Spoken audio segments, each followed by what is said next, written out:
由台南市亲自兴盛会主办，邀集上顶10来10个装修公司等企业来协办2024幸福 NET 的活动。在好下午，伫 NET 本家南上大的文献店，红馆3点钟，提供台南25间的国小绿色学童，每人2000块的现金，挑选家己喜欢的衫裤、鞋啊、袜啊等。现场包括议员陈义珍、吴亦凡以及社会局甲教育局的专委，嘛拢到场出席，参与这项有意义的活动。感谢我们的亲自行善会已经连续好几年在这个岁末年中，那结合善心的企业让我们的小朋友可以在圣诞节前得到这个圣诞大礼哦。那也特别感谢我们的上灯室内装修设计公司哦，那也捐助，还有很多企业捐助20万哦，让我们有100个学校有25个学校100个小朋友今天都可以来到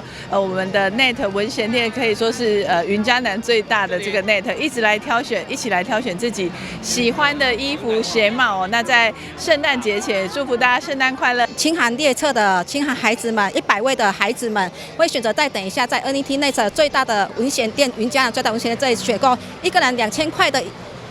现金，让他们选购他们自己所需要的衣服、鞋子跟裤子等等，这样子也等于说这一次的耶诞节的前夕的好礼回馈孩子。是希望这囡仔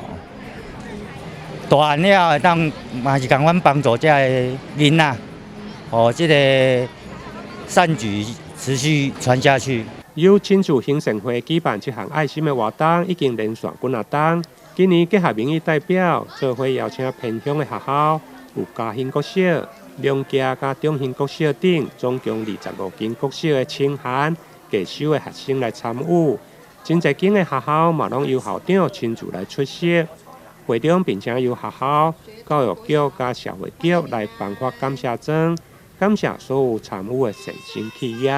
台南新闻林跟采访报道。